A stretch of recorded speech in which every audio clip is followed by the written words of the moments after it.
Thank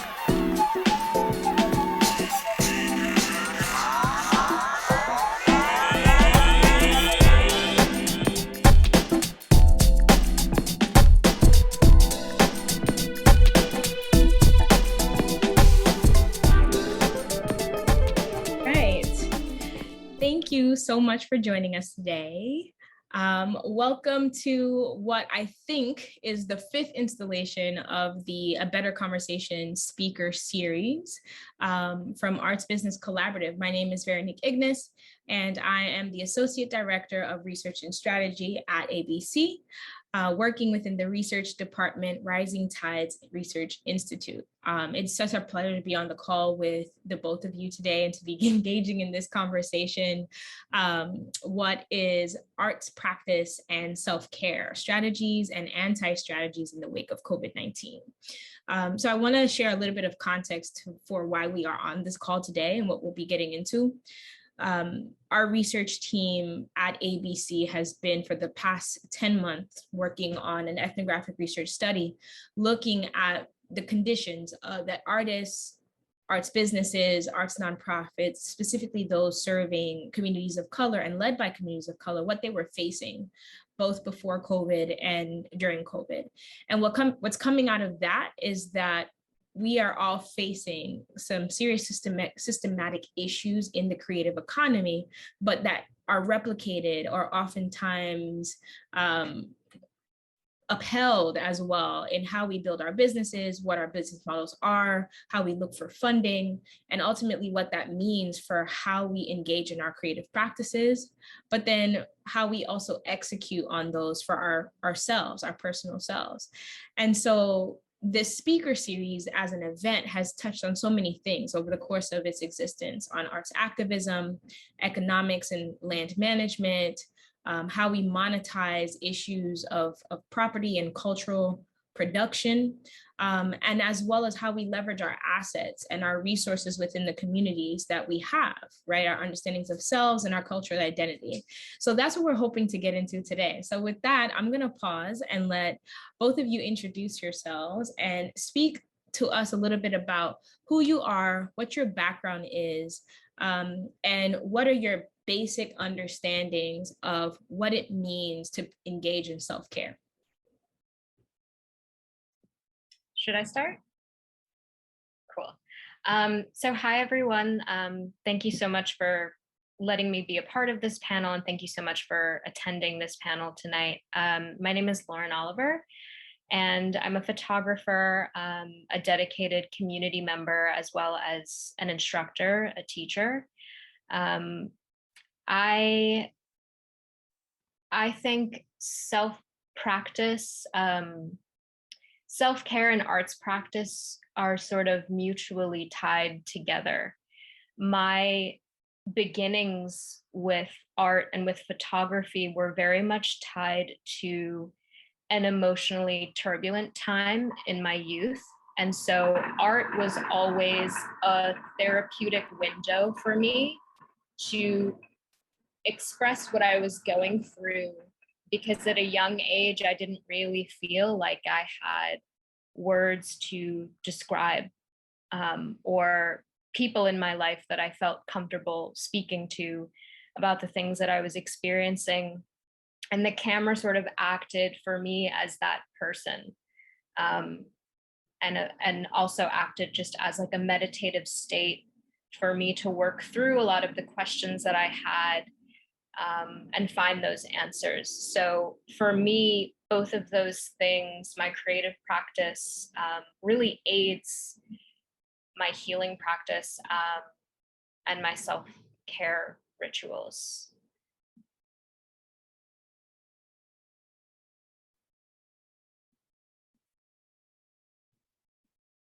I really relate to what you're saying so much, Lauren, and I have to say, listening wholly, but also am so taken by your glasses as well. They're gorgeous. Thank you. Appreciate that. Yeah, you're welcome. I'm like, those are so cool. Hi everyone, my name is Kesha Campbell. Ooh, I'm wondering, like, do I want to talk about my artist self, or do I want to talk about my professional self as an artist in the world of all of that? And I recognize that part of my self-care is allowing myself to be all inclusive. And in my all inclusivity, I am a psychotherapist. I'm also a multidisciplinary artist. Um, my private therapy practice is called Feel, Heal, Dance. It is a creative arts therapy practice. I'm a board certified and licensed dance movement psychotherapist based in New York City.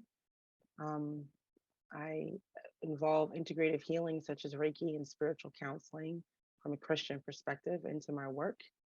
Um, and I do private work and group work, and worked for very many years throughout New York, um, in all state-run facilities, Office for Persons with Developmental Disabilities, New York City Health and Hospital within Rikers Island, Kingsbrook Jewish Medical Center on the pediatric care unit, and got such a versed education on the I take a pause because it's an education on suffering, really, and systemic suffering, and the way in which marginalized communities are left out and forgotten and looked over. And while I take great pleasure and joy in knowing that I can be a part of the change I want to see, it doesn't necessarily change that suffering. And so my heart is with that always. Um, and so that's the work that I've grown to do, and that work really came out of, in all honesty, me being an artist since I was 5 years old. I started as a child actor, performer, dancer, and all that. And I got into the Screen Actors Guild in 1987, and pretty much pursued a career in creativity as far as acting, film, and television, where I could as I grew up, and then more in my early 20s. And it's really funny. I came across this Facebook status that I wrote on this very day a couple years ago. You know, they like to remind you, um, where I must have gone on an audition, and the person, it was for some project or whatever in film and television, and whoever I met with for the call said something like, you a woman of your size is not considered mainstream in this work. And I had written a post about that, just saying like, oh, I guess me at a size 6 is too big, and I'm just gonna have to be too big, quote unquote, because I'm not changing who I am. And so, my art practices included belly dance at a point and burlesque at a point, and now is inclusive of pole artistry, and performance art through movement and writing as well. And I find that the self-care, uh, from working in the industry, motivated me to become a practitioner, to take care of myself and other. I was so motivated to do that because of, as we all know, how much goes on in these spaces, how much people are not protected, how much people don't have a voice and don't feel empowered to speak up on their own behalf. Um, and so self-care, in my work and in my arts practice, it is just as Lauren said, it's the whole thing. One informs the other and creates space for what I believe is my authentic voice in the world and as an artist. Thank you both for sharing that. I think what I intended to start the conversation with, or start this engagement with, is shifting based off of some of the things that you both have shared, right? That need to engage in your arts practice as a way to respond to like what your body, what yourself is also asking, is really interesting, because when I think about some of the work that we've been doing in the research and in talking with other participants, a lot of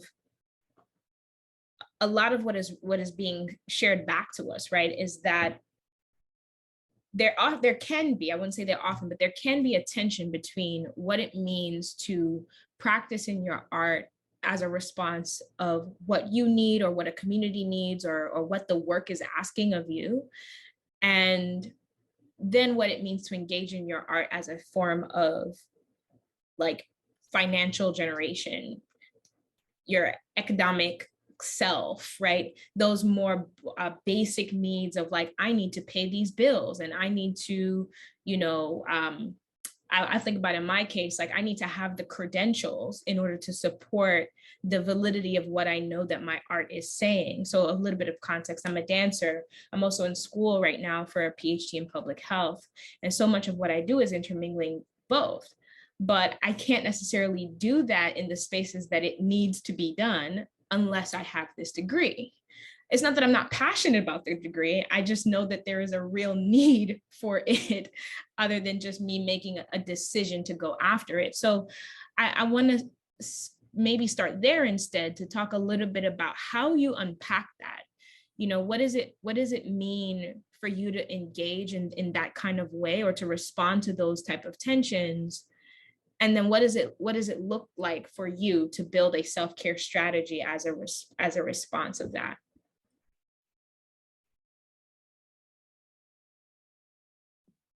Yeah, that's a really great question to pose, and just like a universal dilemma with all artists, right? I mean, I feel like I went to college very much so like following my intuition in terms of what I wanted to do artistically, which was photography.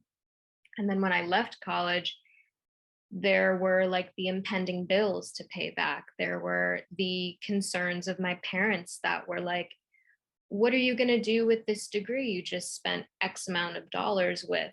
You know, where's the safety net? Like, and I think I sort of, because I had all of those pressures thrust on me so instantly after like leaving the beautiful artistic nest that I had in college, I immediately went into the more like practical corporate art structure instead of trying to make my practice work for me emotionally, but also for me financially.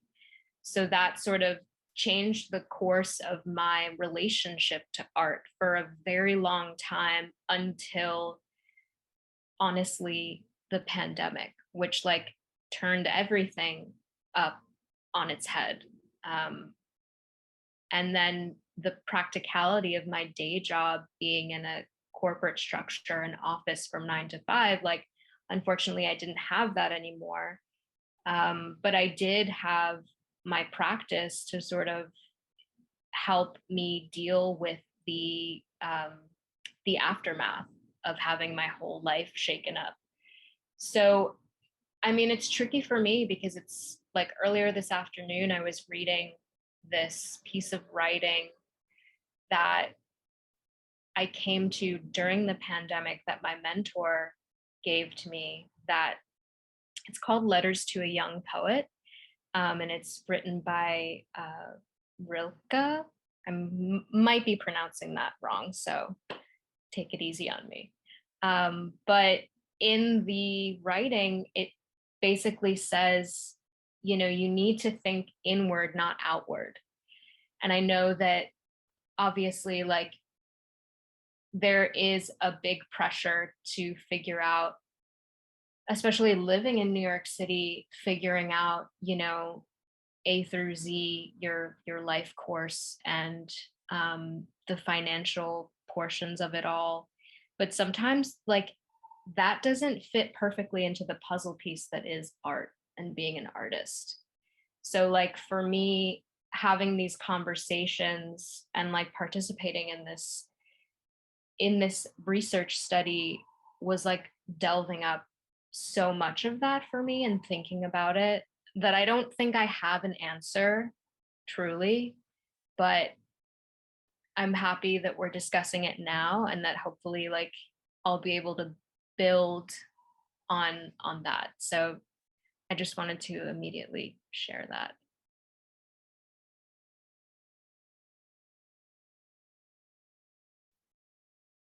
I think what's coming to mind from what Lauren has shared is I remember being young, like much younger. I want to say like high school days, and thinking to myself, why aren't there these businesses that are specifically for artists? Why aren't there these places that are like almost like dorms where you can live and work, study, and um, create?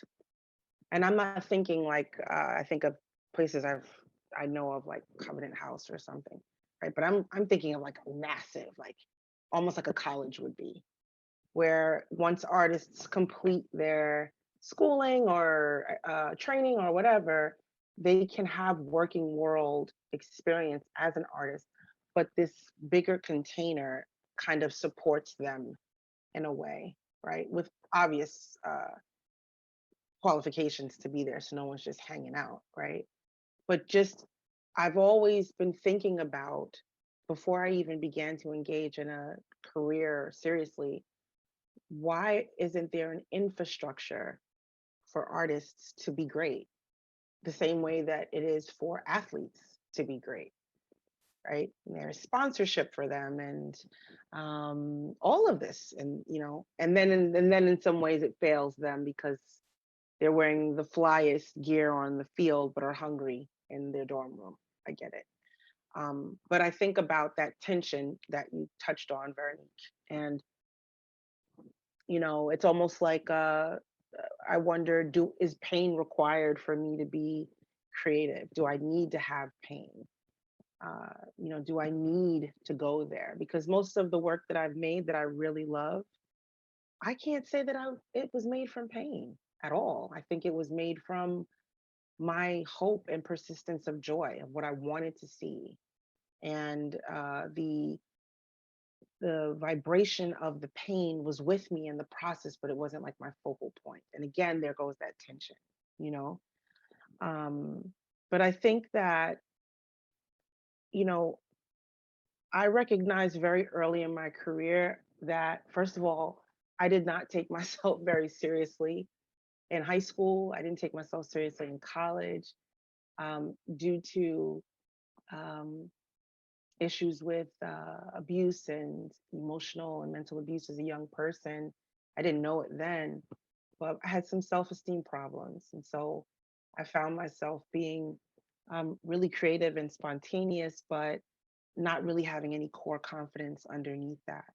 And what really helped me to sustain and create that was therapy at 20, and being like, this is really cool. This person's going to listen to me and help me formulate how I feel, and then throw it back to me to make something I can consume and come back out with more positive. And so, I mean, that information so young, it really like impacted me. It was like, yo, being in entertainment businesses is a part of my life at some point. But what's more important to me is like, who cares about the people who are in the business? Who cares about the key grips?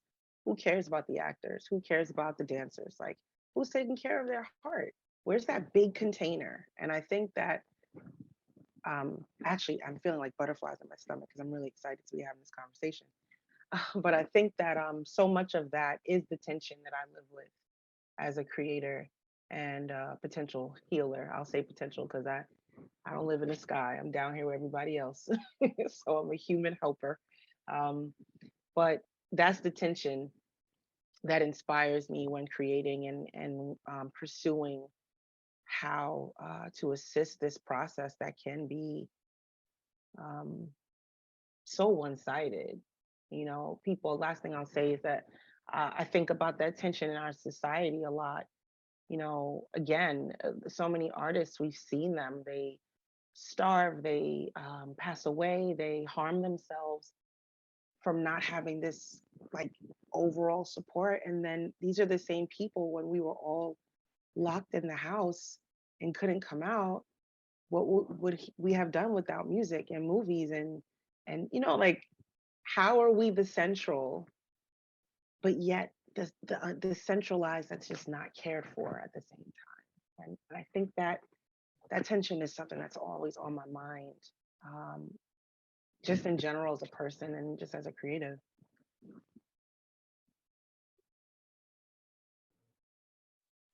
Kesha, did you like plan to do this today?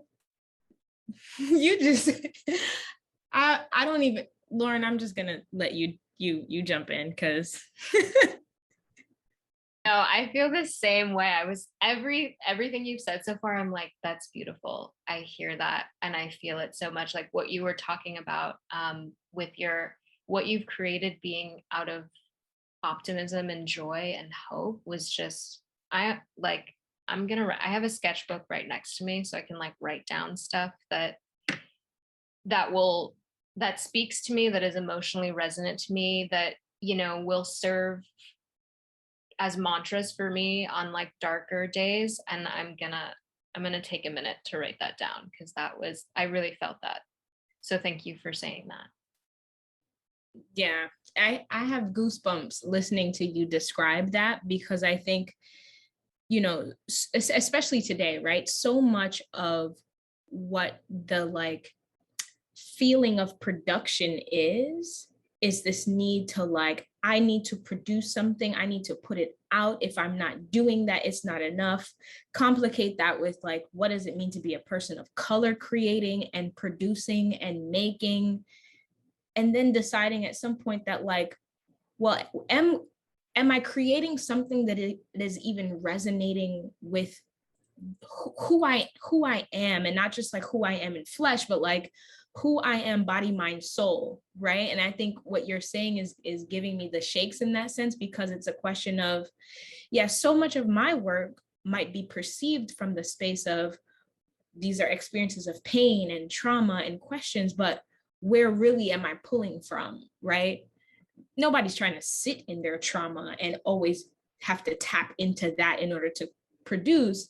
And if it's coming off that way, is that something for me to reconcile, or is that something for you to reconcile looking at this work?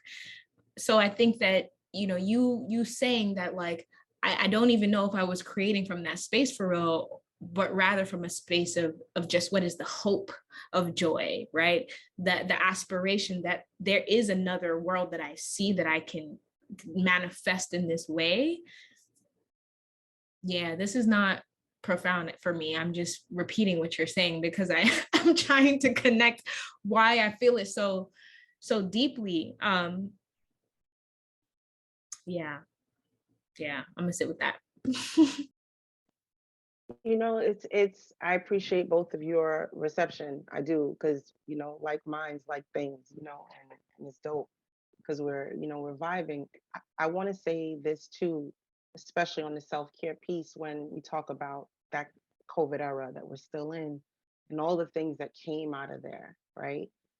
I don't know your experience, Veronique, and your experience, Lauren, and to the attendees as well, but I felt an anger in my body that I've never felt before when the whole resurgence, for those who have not been seen, related to race in this country happened. There was an anger that vibrated inside of me that scared the shit out of me, that I could not control. I could not take a nap on. I couldn't just vent it off. It prevented me from sleeping. It put my blood pressure high. I couldn't eat. I was so angry. And remembering that many years ago when I was looking into like Buddhism, much younger in my life, and going to a meditation one day, and the teacher saying, anger is the flip coin of vulnerability. So anytime you find yourself up there, just know you're really vulnerable down there.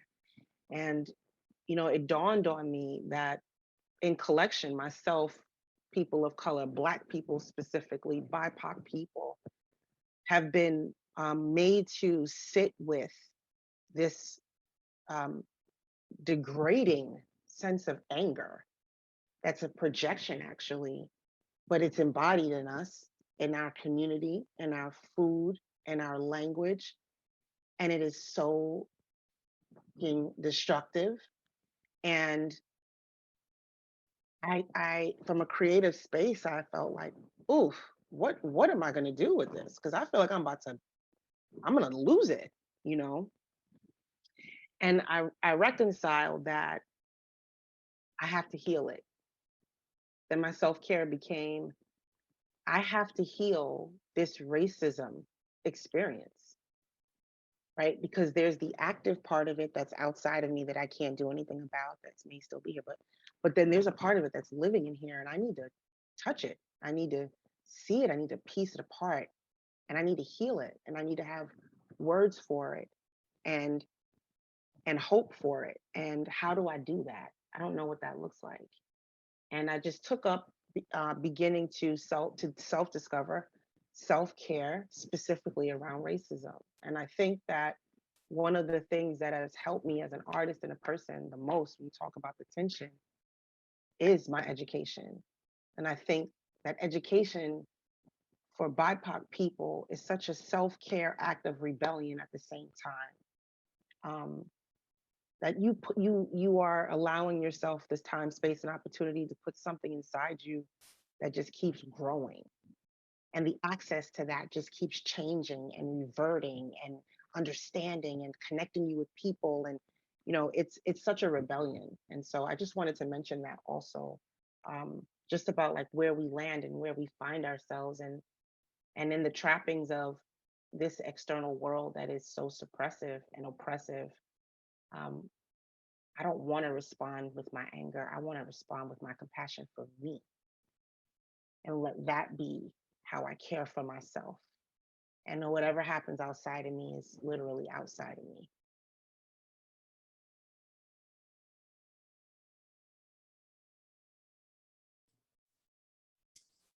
Any thoughts about that, Lauren? Yeah, I was just also thinking about my journey through the last couple of months, and also the choice of responding through anger, through aggression, through violence, or through creativity, through vulnerability, through compassion, as you said, Kesha. And I was thinking a lot about Gordon Parks, and I don't know if either one of you are familiar, I guess, and his whole approach to photography, which was like very much so connected to his experience as a Black man in America, initially from the South and then came to New York City, but using the camera as his choice of weapon. So it was just hearing what you were saying, but also just like finding this beautiful relationship between what you were talking about with your practice, but also with like how Gordon Parks treated his practice and his approach to life and connecting with others. Like I feel like art is a way for us to connect with each other. I mean, look at us three and whoever else is on this call, like we're ultimately learning about each other's experiences, and we're connecting with one another, listening to each other. So yeah, that was really powerful to hear. And I'm just like filling up the page with different things that I'm hearing that are just so resonant. It's like, it's really great to be here and be listening and speaking with you too. Yeah, definitely. Thank you. I want to touch on this point about like where education sits in all of this, right? Because I think you have a beautiful way of describing it. And I think that there's something really important, if not just for us on this call, but just for the sake of making sure that this is documented, right? Is that education as a term is not specifying one type of learning, right? It's not just specifying a crafted type of learning that can also replicate what is exclusionary and what is angering about, what it means to live in our bodies, right? As human beings. The very essence that you can curate history, for example, to rewrite or shape people's understandings of how they must relate with other human beings, other countries, other nations, in itself is, I think, in a lot of ways, just another example of how these sort of racist systems and white supremacist systems manifest. But that education, learning about the self, leaning into prior knowledges that are maybe etched in your DNA or passed down from generation to generation, is also part of that education that you talk about. And I think that's really important to just kind of call out on this Zoom call, right? Because if we're really going to think about like, well, what are strategies for engaging in your art practice and your self-care? I'm sure that some of it is coming from there too. So I want to pose that question to you as well, like just thinking about what has the role of learning and unlearning look like for you in leaning on maybe the stories of, your grandpappies and your grandmamas, or things that maybe are resonating with your very essence and your cultural heritage, like who you are. How has that played a part in what we're talking about today?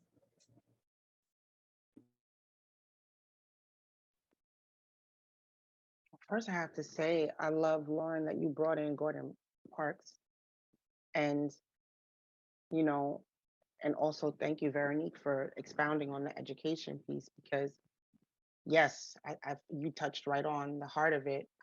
Is, for me at least, is the like desire to acquire knowledge, right? Like this desire to know about what I don't know.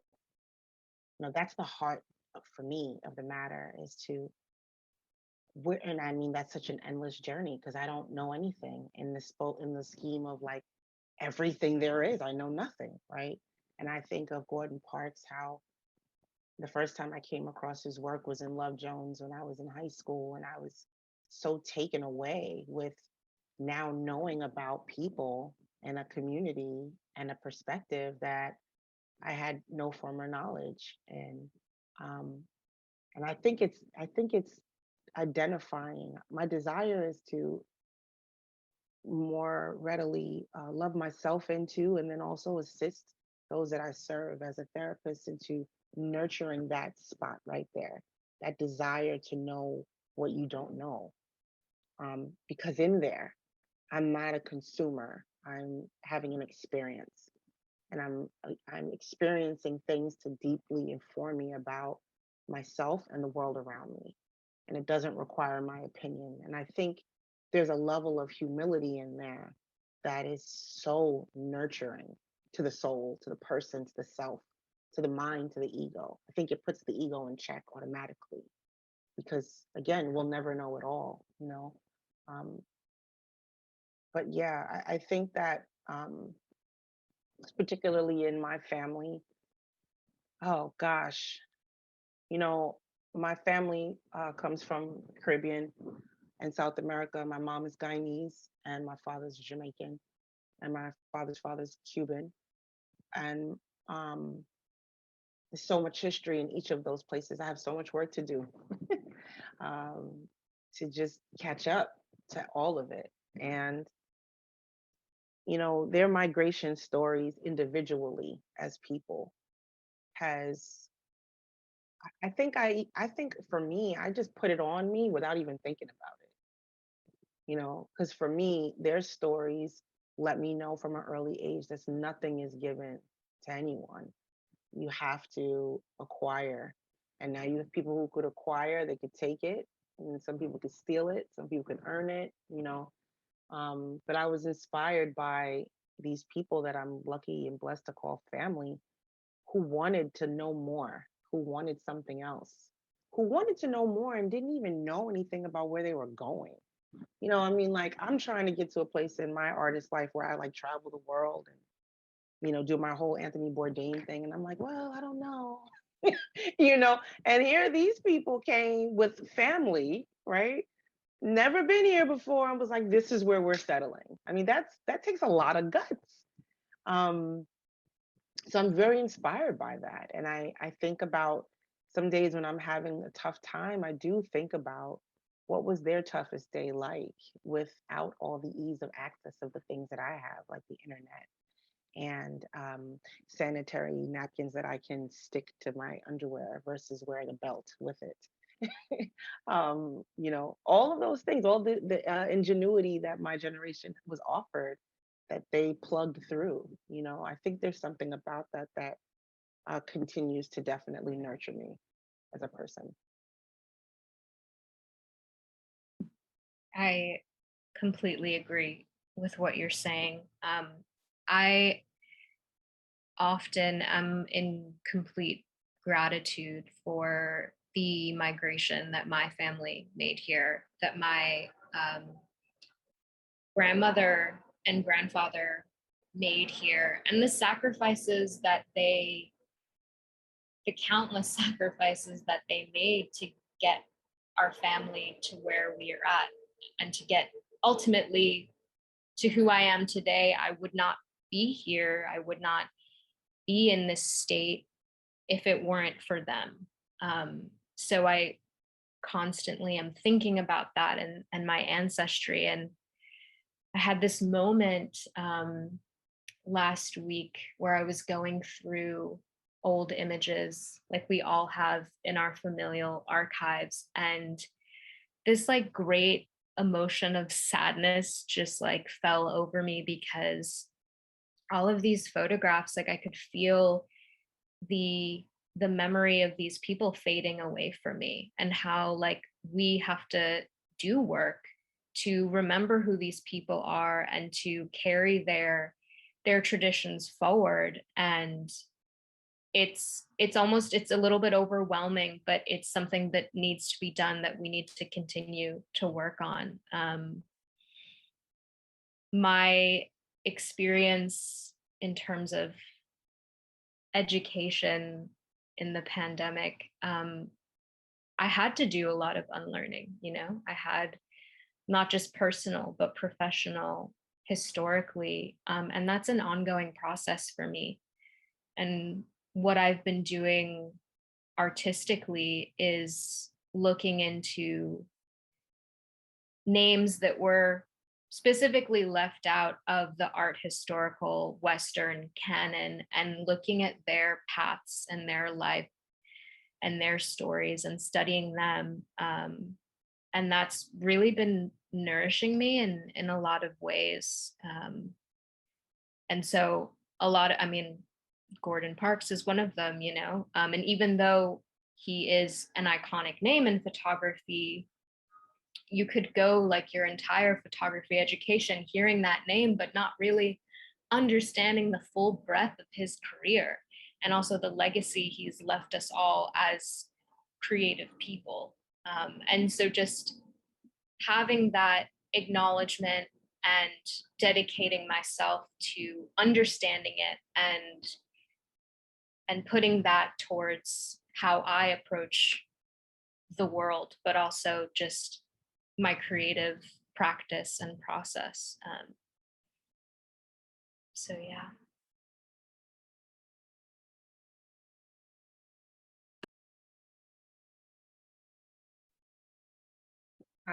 I'm so touched by what you just shared, Lauren. I can feel that in my heart. I have to say, I'm really grateful to be here this evening with you both and everyone who's here. We are so special as creative people. I just can feel that. And you said, going through the archival pictures and feeling into the memory of them fading away. I mean, that's such a powerful way to talk about grief, really. And that is the quality of it. When you look at a picture, you look at the video, and I feel very emotional at this moment. But yeah, it's the quality of just the art form of photography itself and what it encapsulates. And I was also thinking about the photographer who passed away this year. I don't remember his name, but he took like all these really dope images of like hip hop in the 90s. I forgot his name is slipping my mind, but like Tupac and Biggie and like Snoop and like everything when they were really young, you know, these really honest, raw DMX pictures. He took some great shots of DMX actually. Um, but it's just, I mean, I just feel how I struggle with knowing how to get the rest of the world to care about the things that I see as an artist, the things that we can see. I struggle. I really do. That's my living tension right now. And I have to, every day, I have to say, Kesha, please, please relax. You know, maybe it's not their journey, or maybe it'll be later or whatever. But I'm so deeply bothered by the fact that we can see something, we can see a need for care, love, attention, change, and then there's like a whole nother species of humans who just elect not to see. And so I work on, in my humility, I work on how do I care for myself with that? Because it's heavy. But I feel honored and great and grateful for spaces like this in this moment where I'm with other people who have sight. Yeah, I think what you said is really important. It's also kind of funny to me though, because it's touching on something that earlier on, I want to say in my kind of career journey as a dancer, you know, I was really clear that a lot of the type of dance work that I would do was not intended to like be just duplicate what's already happening in my community. You know, like I am from Flatbush, Brooklyn, and like you, Lauren, I had this sort of creative hub where I went to college where I could do what I wanted. They had the money to fund it and I could really explore. But I was very clear that in coming home that my art was meant to do something. And so much of what is important about my dance work is the aspect of convening folks, to take them through a shared experience that they can see, but that seeing is generating a feeling of taste, of touch, you know, of really seating people in a story that you can, you know, take on with me, joy with me, dance with me, see us, and then let's vision for the end. And so why I say it's funny, Cashel, is because one of the things that I would say is that I would really hate for someone to see my work and then clap and go, that was really beautiful. Because I think it really leans into the space of how to not see things, right? How to shy away from the experience of what is being presented to you. And that really gets me to think about the artist that worked on Barack Obama's portrait, right? And Michelle Obama's portrait as well, the artist that did that, because there's something intentional about leaving a portrait, a vision, an image behind, and reshaping the narrative for what that person looked like and stood for, right? That you could take a picture of Michelle Obama, but you're also saying that a portrait that is going into this museum is meant to reshape the narrative of how she'd been painted throughout the campaign process, throughout the presidency, right? So the idea of leaving almost a new memory and a new experience behind can also come into tension with what Lauren is saying of doing the work of knowing what that memory should have been or what that memory actually was. And so those two things are always a problem for me because, you know, now with COVID, I'm not able to do the work of convening and taking people through those experiences for practical reasons. But I simultaneously am grappling with, well, how do I leave an image behind that resonates in this way and generates a new experience when my very art form is not easily overlaid to the platforms that do that. And I struggled with that because I said, well, actually in 2019, I said, well, what does it look like to create, a dance film, a dance video that is just about the feeling of the dance, but telling the story of what is grief that you share. And so the process of it was really learning for me, because I was needing to center myself and figure out, like, well, what is important for me to communicate? And what was important for me to communicate was changing from 2019 over the course of the pandemic, and trying to answer these two questions.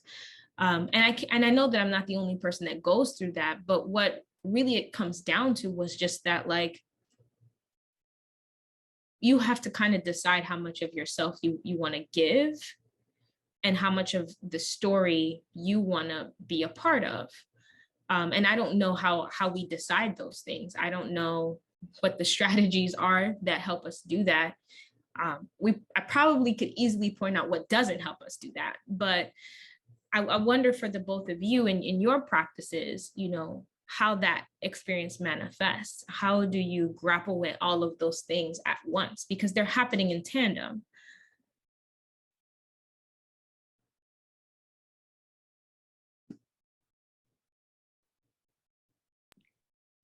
I think I struggle with both of what you've mentioned a lot, um, because I consider my practice to be very intimate and almost like a mirror of my internal monologue and internal emotions. And it's hard then, and this is something that I've always had to deal with, is sharing that with people and how they respond to it.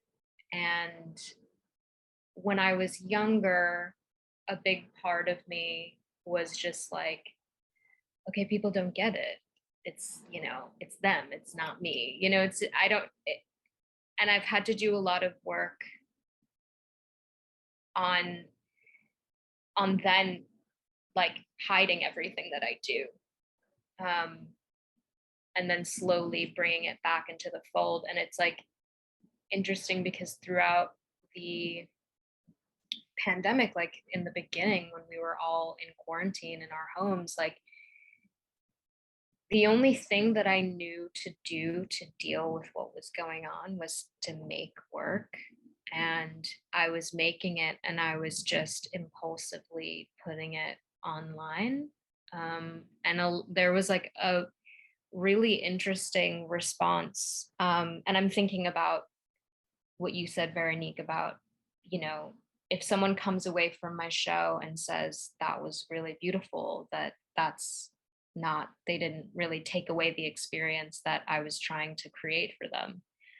And I have to say that, like, a lot of the people, I was surprised by the reception of a lot of the things that I was sharing, where people were like coming to me and sharing a lot of their emotions and a lot of their troubles, just because they felt like we were in a safe space to share with each other. And like that is probably the greatest outcome of like creating work, is like creating community and convening, like you were speaking about. But it's always, I feel like, such a roller coaster ride, with sharing work and with the reception of it and people understanding it, that always either makes you want to show less, not create at all. And I'm always sort of like riding that very turbulent raft. As of late, I've just been hiding most of it, honestly, because I feel like every day I tell myself, my practice is for me first and foremost, to try to prepare myself for any sort of disappointment that I might face when I go out into the world and show people work, or try to like monetize my practice or something like that, yeah.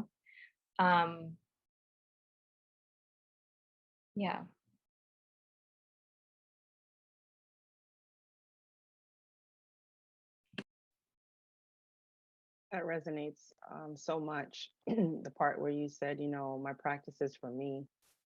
Um, I get that. I feel that deeply, and I also, am so glad to partially physically meet another artist who has their work in a closet packed away, you know. Yeah. Oh yes. um, it's funny because I'm in this crossroads artistically now where I'm like, okay, you can work on the packed away stuff and give it some sun, or I can uh, go toward this other dream and goal that I've had, and I can get back to that later. And it's feeling like I'll get back to the closet later. But yeah, I that resonates so much. When I think about my creative process, um, it's very different from what I hear Veronique describing, because I think that without knowing it first off, I realized that in utilizing the arts within the psychoanalytic therapeutic space was the space where I could exercise a level of control about outcomes that are not firm but general. I know that if I provide a space specifically for people with back pain and what that does to their emotional quality in relationship to bending, a certain amount of people here are going to have that experience. This set will have that, and there'll be another tinier set that'll have this. And it gave me something more measurable. But I think if I'm being honest in as being a creative, um, and then this does also funnel into my practice, that I heavily rely on the moment, heavily. I mean, the only thing I have is that I heavily rely on my intuition and my gut. And um, I remember when I was performing more, and people would come and stuff, and you know, audiences always felt like it just felt like a party to me, and it wasn't superficial either. It was like, no, we're all going to gather and be in this moment together right now. And you may walk away and be like, what the hell was that? And this one might be like, that was beautiful. And this one be like, I want to know more about burlesque. And that one might be like, whatever the response was, I I probably cared less and cared more about them being with me for 5 minutes, really. I remember really early on before videoing stuff became a thing, I was performing before that became a thing. And I remember talking to producers and saying, like, I'm going to ask you to ask the audience not to do that when I'm on the stage. Please ask them to refrain from the video and stay with me in this moment. And I think that so much of what, when we talk about self care, other care, care for the environment, care for community, care for each other, I find it hard to think about cultivating that without first starting in the moment. How can I ask you to sit and see me if you can't do that with yourself? Can you sit and see yourself? You know? And so just being so super reliant on the here and the now and the present and what's going to come, and like how we got together tonight, like I live for this, like, yeah, let's do it. I don't know what the hell's going to go on, but I'm down. Um, that's the place. And I think that, again, I want to, in my art and in my therapeutic work, I want to massage into that spot more to help people trust themselves and trust what they can't see and what they don't know is going to happen. Because to me, that's where all the good stuff is, good and bad, and like passionate and alive and well. It's in what I can't control, and I have no power. It's in my powerlessness, which is not easy, by the way. I don't mean to share it in a way where it's like, go get it. What's the problem? It's on sale. It's not. So I get that too. But the practice of being comfortable with being powerless is also a practice within my practice. I want to this is the thing about an hour conversation, right? But I want to leave this here and offer you all space to have some final thoughts about just what the theme is, anything that you want to share before we kind of shift to questions. There's one question in the Q&A. I think you both can open it up. So if anyone wants to read it, decide they want to take it and read it out loud to us and before you answer, that would be great. And I would encourage anyone else who's on here to just start populating your questions and your thoughts. It is also a pretty intimate group. So if folks want to speak out loud, I can allow you to speak. We won't need to see your face. So we can do that too, because I think the three of us, I'm speaking and assuming, but we might appreciate just hearing who's hearing us.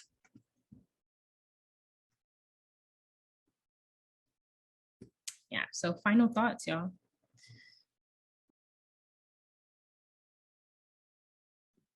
Should we start with the question first? What do you think? Yeah. Whatever y'all like, whatever y'all like. Okay. Do we want that person to speak the question, or should I read it? What would be easier? Ruland, you're on the call. Would you like to ask your question out loud, or? Hey. Oh yes, this works. Thank you so much. I was like, I've never been in a webinar. I just gave you the access. Yeah. This is, thank you so much. This is such a great discussion, and thank you so much for taking my question. Yeah, what advice would you have for young artists, and or what would you tell your younger artist self? That's the question.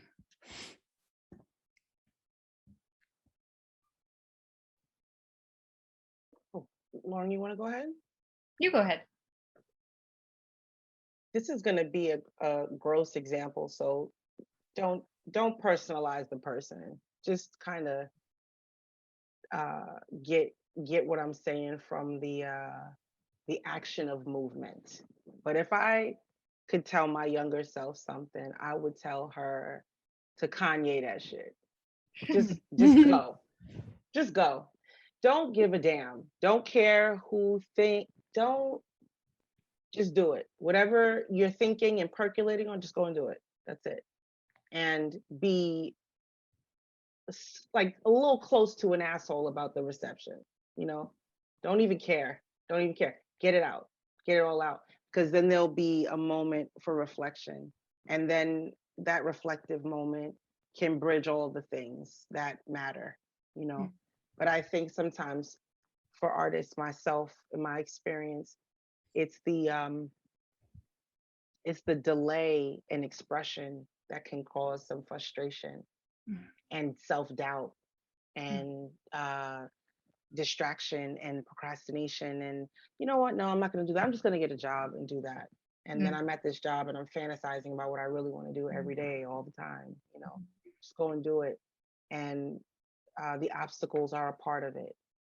The no's are a part of it. We don't have room for you. Okay, no problem. That's a part of it. Next.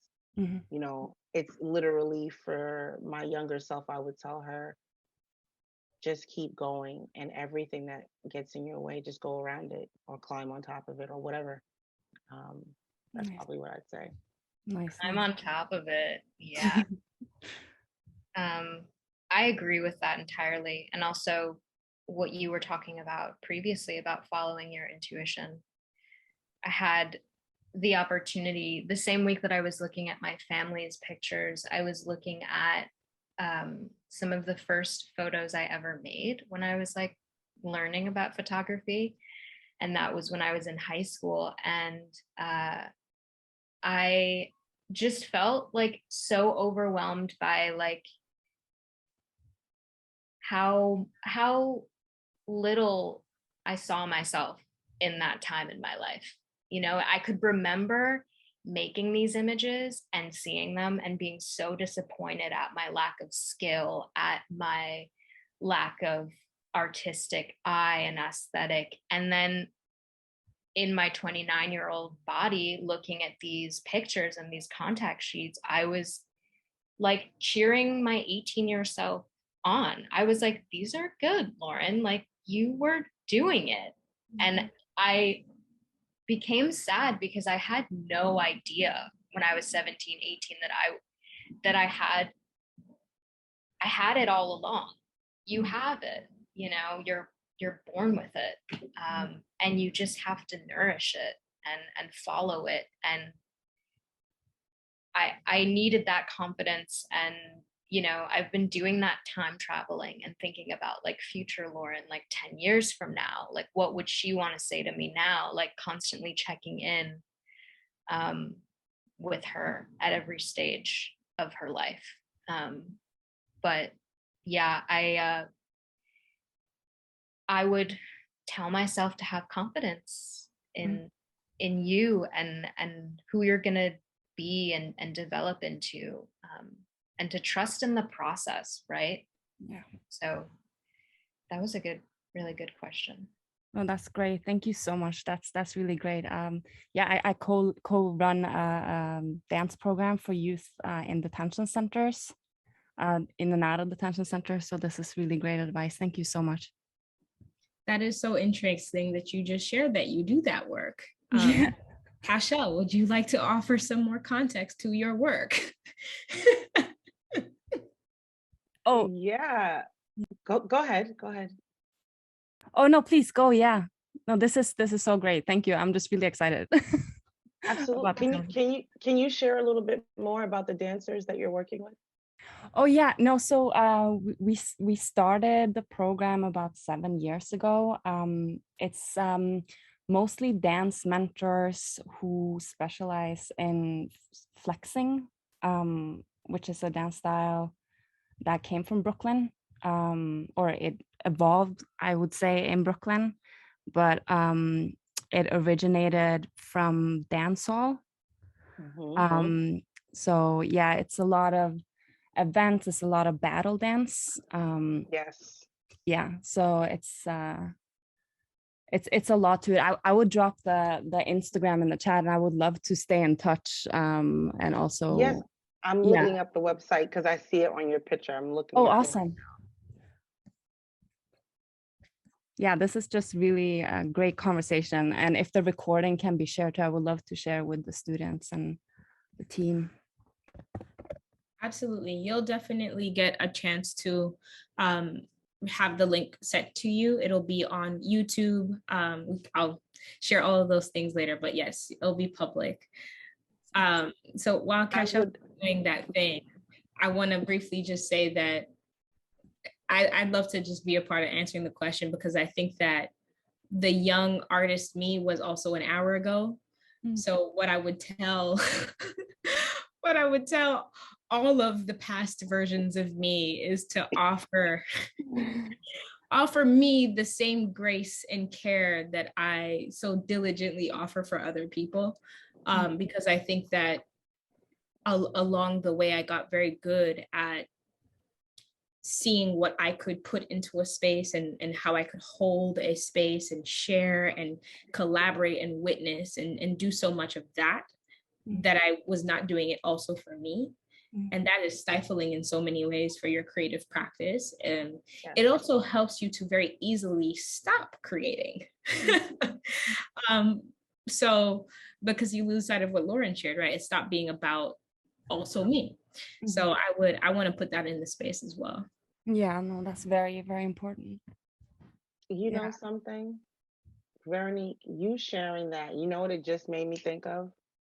I am going to take my thumbprint and put it in ink and put it on paper, like a 4x6, and frame it and put it someplace that I can see it. Because that's it. That's it. You know, I feel like that memory for us all, that is just one. That's it. There's no copies, there's no twin, right? There's no clone. You know, that's it. One, custom made. And I think that seeing that for me will help remind me, and maybe sharing that, it will help us all just stay reminded about how unique we are, and that knowing that we all can take it for granted. I certainly do, but really knowing that is so grounding, and reminds me that no one's going to say it my way or think it or nothing. It's just, this is it, you know. And I wanted to share with the Flex Dance program, please let's stay in touch. I would love to, I do mentorship work and some speaking at times with youth, and I would really love, I do that with young dancers. I'd love to connect and come and have a conversation, do a dance therapy kind of thing. And Yes, please. That will yeah, be so and awesome. yeah, I would Yeah, love that. that will be so great. Thank you so, so much. Absolutely. Any other questions from folks on the call? You can feel free to unmute or type it in the chat if you're not up to it.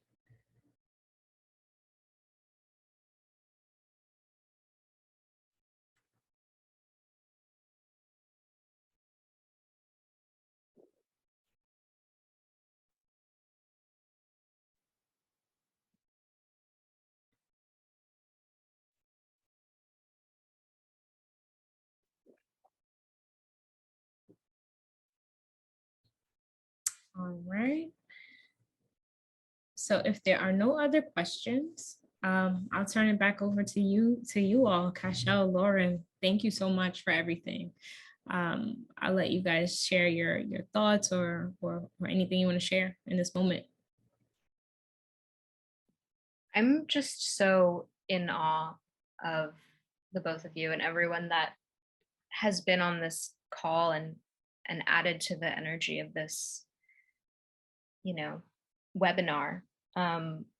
Veronique, what you said was such an important reminder for me as well.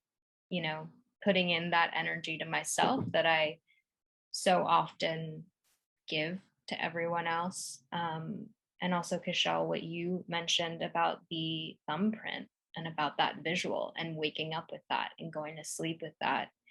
And I'm excited to see what this conversation will yield for all of us, like when we log off and when we wake up tomorrow and the day after, and also what it'll do for me. This has been like very, very helpful and heartwarming and reaffirming to just hold this space with you. I'm so appreciative. Like, thank you so much. I couldn't agree more. I'm grateful to have been asked and offered this space and to share it with you both and the participants and attendees. And I tend to have a very extroverted, artistic and professional part of myself, but in reality, I'm very introverted as a person. And I always get so excited when I'm with people that I feel can nurture, understand, and see that space. And both of you feel so warm to me, and so bright and so just lovely. This was just wonderful. And so thank you for allowing me to be here. It was my pleasure. I cannot say thank you enough. It's been a rough week for me, and this has been the true highlight of it. As I mentioned before to everybody, this call will be available on YouTube. You can find it on the Arts Business Collaborative YouTube.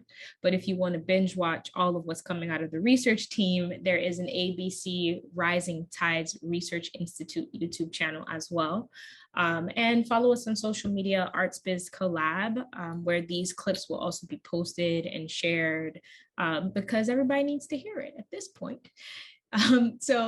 Likewise, if you all have final handles that you want to share where people can find you and connect with you and reach out to you, you're welcome to say those now as well. So we have them recorded, and then we will log off.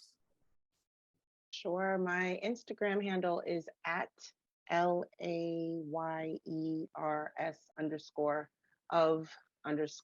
CASH. And my website is keshacampbell.com. From there, that's my artist website. There's a tab that says Feel Heal Dance, which is my therapeutic practice. And you can be in touch with me that way. My Instagram is my full name. So Lauren Noel Oliver, with underscores in between each name. I'll type it in the chat, and my website is the same. And I'd love to stay connected and just, you know, this was such a good, it feels like a check-in. It feels like we've done this before and we're just like here to be like, how's everyone doing? You know, and I would love to just like keep that energy moving forward, especially as we get to 2022. Like, let's check in 2022. Let's see. May I say, I agree. I couldn't agree more, Lauren and Veronique. You have your people to curate and create with. I'll be one. Lauren, you coming? If you're there, I'm there. I'm there. Yes, we will definitely collect. Thank you so much. I'm gonna stop this recording.